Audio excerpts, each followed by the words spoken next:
सुप्रभात प्यारे बच्चों, मैं अंजलि चौधरी, कक्षा 8, विषय हिंदी, स्वर्णिका व्याकरण में आपका स्वागत करती हूँ। बच्चों, आज हम यानी आपकी हिंदी द्वितीय, जिसे आप हिंदी सेकंड कहते हैं, उसका पाठ 1 भाषा और व्याकरण का अध्ययन करेंगे। क्या होता है भाषा और व्याकरण, चलिए समझते हैं। बच्चों, मनुष्य एक सामाजिक प्राणी है, मतलब वह समाज में रहता है। वह अपने विचारों को संकेतों द्वारा बोलकर, लिखकर दूसरों तक पहुंचाता है तथा दूसरों के भावों को भी सुनकर या पढ़कर समझते हैं। इसे ही हम भाषा कहते हैं। बच्चों, जैसे आपकी किताब में दिया गया है, एक बार समझ लीजिए। वैसे मैंने आपको बता दिया है, मनुष्य समाज में रहता है, यानी वह एक सामाजिक प्राणी है। वह अपने मित्रों से, सहकर्मियों से, पड़ोसियों से आदि वार्तालाप या विचार विनिमय करता है। वार्तालाप मतलब बातें और विनय मतलब विमर्श करता है। मनुष्य विचार करने तथा बातचीत के लिए किसका सहारा लेता है? भाषा का। अब चाहे वो मौखिक भाषा हो या वो लिखित भाषा हो, चाहे वो बोलकर बातें कहे या वो लिखकर बातें करता है, तथा दूसरों की बातों को भी सुनकर या लिखकर ही समझता है। भाषा मनुष्य के मुख से निकलने वाले ध्वनि संकेतों के रूप में होती है।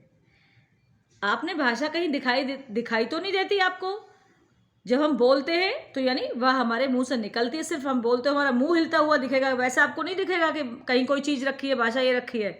नहीं, तो ध्वनि हमें यानी निकलने वाली हमारे मुंह से ध्वनि संकेत। भाषा भाषा मनुष्य के मुख से निकलने वाले व्यवस्था में बंधे ऐसे ध्वनि संकेतों का रूप है जो भावों को प्रकट करता है या करते हैं। बच्चों, जब हम किससे बोलते हैं तो हम कैसे बोलते हैं? तरीके से। कौन से तरीके से? अब मान लो हमने एक बात बोली, अब तुम जाओ, और अब हम बोलते हैं तुम अब जाओ, तो कौन सा वाक्य सही लग रहा है? जो तरीके से बोला गया है, जिसको व्यवस्था में बांधा गया है। अपने विचारों को प्रकट करने के लिए कभी कभी मनुष्य सिर, हाथ हिलाकर किसी जाने वाले को विदा करते हैं।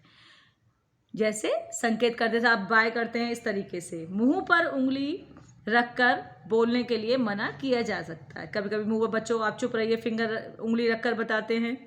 और गर्दन या सिर हिलाकर भी अपनी सहमति प्रदान की जाती है। परंतु क्या इन संकेतों को भाषा कह सकते हैं?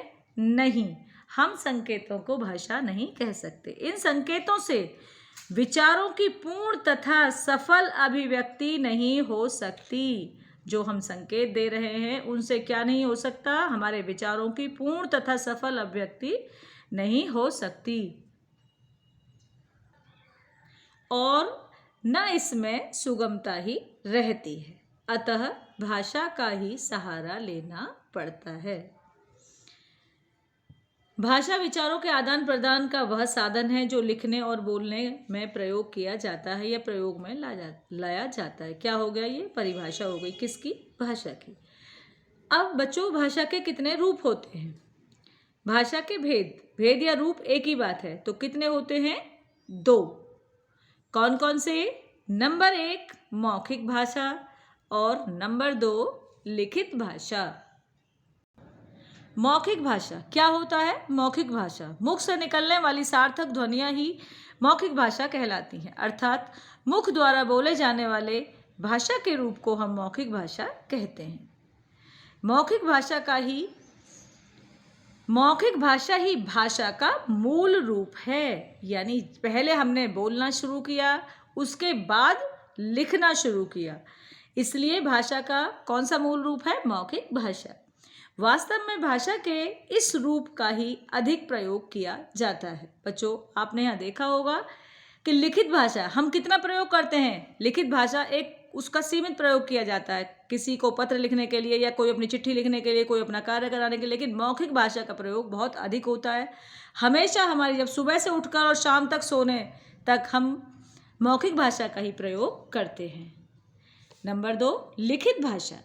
भाषा को जिस रूप में लिखकर विचारों को प्रकट किया जाता है उसे हम लिखित भाषा कहते हैं।